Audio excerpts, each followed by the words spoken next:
saveur divine. Cette bonne nouvelle du royaume sera prêchée dans le monde entier pour servir de témoignage à toutes les nations. Alors viendra la fin. Ce pain céleste vous est présenté par Immaculée Niraneza. Bienvenue très chers amis à l'écoute de l'émission Saveur divine. Que la paix de notre Seigneur soit avec vous. Je rends grâce à Dieu pour ce nouveau miracle d'aujourd'hui, le souffle de vie qui m'est donné. C'est une faveur, c'est un privilège, c'est un honneur de pouvoir encore une fois venir partager la parole de Dieu avec vous. Hier, je vous disais que quelqu'un qui attend ces paroles et qui les garde, qui les met en pratique, vraiment, il est comme un homme sage qui a bâti sa maison sur le roc. Et le roc, c'est Jésus-Christ. Toi qui écoutes ces émissions et qui leur donne vraiment l'importance, toi qui essaies de mettre en pratique ce que nous apprenons chaque jour, tu es heureux, tu es en train de bâtir ta vie sur le roc et si tu es en Christ, tu es une nouvelle créature. Alléluia. Voilà le thème qui va nous guider cette semaine. Si quelqu'un est en Christ, il est une nouvelle création. Les choses anciennes sont passées. Voici toutes choses sont devenues nouvelles. Ce sont les paroles que l'apôtre Paul a prononcées dans 2 Corinthiens chapitre 5 verset 17. Celui qui dit ceci, il est bien placé pour le dire. Parce que Paul a connu une vie ancienne avant d'entrer dans la nouvelle vie en Christ. Il est bien que nous puissions souligner cela. Durant cette semaine, je vais surtout vous parler de cette conversion de l'apôtre Paul. Il est bien que nous puissions nous intéresser également sur des aspects historiques. Si vous aimez donc l'histoire du christianisme, sachez que la conversion de Saul de Tarse, qui est devenu donc Paul, sa conversion est quelque chose qui a été très remarquable. Lui qui était persécuteur des chrétiens, il a été vraiment touché par le Christ. Il a rencontré le Christ sur le chemin de Damas et cela a tout changé. Cela a bouleversé sa vie, mais dans le sens positif. Sa conversion fut probablement le plus grand événement dans l'histoire de l'Église après la venue du Saint-Esprit à la Pentecôte. Je vous recommande vivement de lire le récit de sa conversion dans les Actes des Apôtres, chapitre 9. Sachez donc que Paul, c'était un grand homme, un grand intellectuel de l'époque.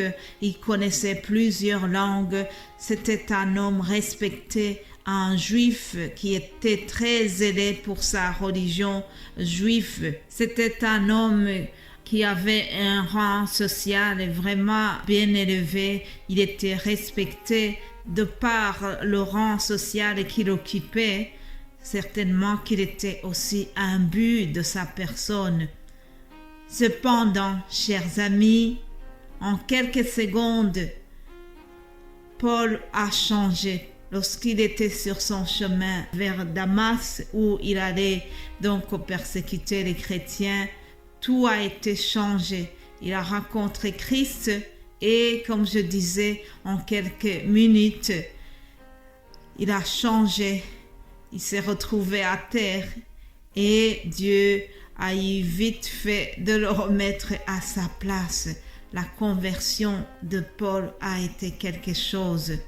D'ailleurs, nous voyons que cette conversion est racontée 3 fois dans le livre des Actes des Apôtres.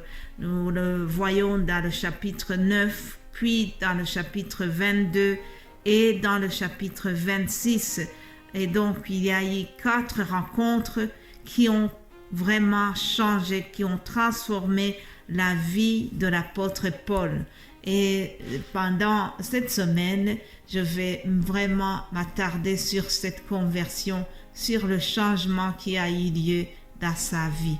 Nous verrons donc la vie de Paul avant de rencontrer Jésus-Christ et après. Bien avant de rencontrer Jésus-Christ, il avait une autre mentalité.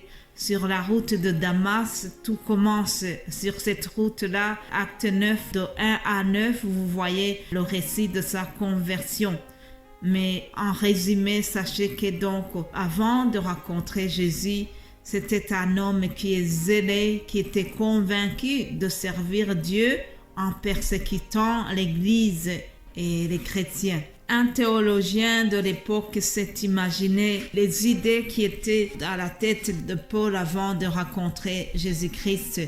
Alors, il a fait un genre d'interview qu'on aurait donné à Paul.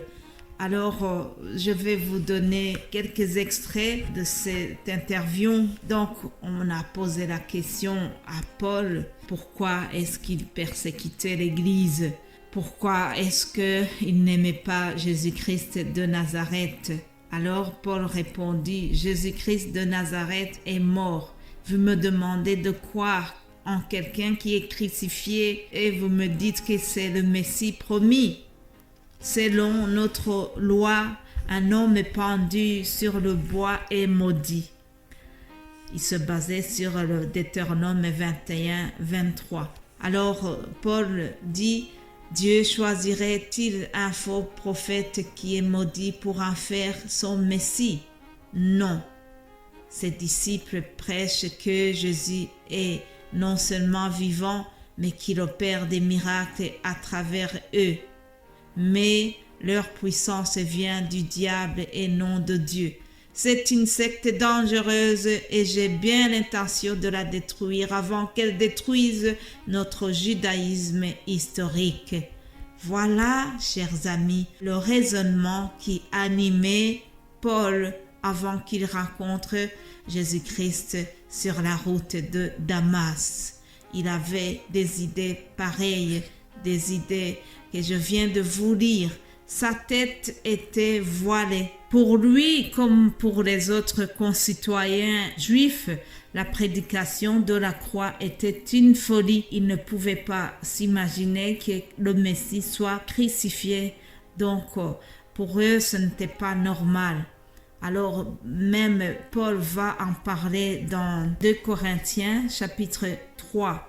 Il va évoquer cela en disant « Ils sont devenus durs d'entendement, car jusqu'à ce jour, le même voile demeure quand ils font la lecture de l'Ancien Testament. Ils ne se lèvent pas parce que c'est en Christ qu'il disparaît. Jusqu'à ce jour, quand on lit Moïse, un voile est jeté sur leur cœur. Mais lorsque les cœurs se convertissent au Seigneur, le voile est ôté. Alléluia. Or, le Seigneur, c'est l'Esprit, et là où est l'Esprit du Seigneur, là est la liberté. Vous voyez, dans ce passage de 2 Corinthiens 3, l'apôtre Paul est en train de parler du voile, un voile qui vient cacher notre raisonnement, qui nous empêche de comprendre. C'est le même voile qui l'empêchait de comprendre que Jésus-Christ était le Messie. C'est le même voile qui l'empêchait de croire que Jésus-Christ de Nazareth puisse être le Messie envoyé par Dieu. Il ne comprenait pas cela, mais par après, lorsqu'il est devenu une nouvelle créature, lorsqu'il a rencontré Christ et qu'il a subi une nouvelle naissance, Paul, qui était persécuteur, il est devenu un prédicateur de la parole. Alléluia, parce qu'il était changé. La rencontre avec Jésus-Christ l'a complètement changé. Alors même dans 1 Corinthiens chapitre 1 au verset 23, il dira ceci: nous prêchons Christ crucifié, scandale pour les Juifs et folie pour les païens, mais puissance de Dieu et sagesse de Dieu pour ceux qui sont appelés tant juifs que grecs. Alléluia. Nous prêchons Christ crucifié, scandale pour les juifs et folie pour les païens. Mes bien-aimés de Dieu, ça c'est vraiment un nouveau raisonnement. C'est les paroles de quelqu'un qui a été touché, qui a été changé.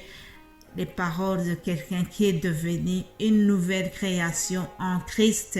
Je vous ai donné l'ancienne mentalité de Paul et la nouvelle mentalité, le nouveau langage qu'il avait après avoir rencontré Jésus-Christ. Demain, nous allons continuer. Soyez bénis au nom de Jésus-Christ. Amen.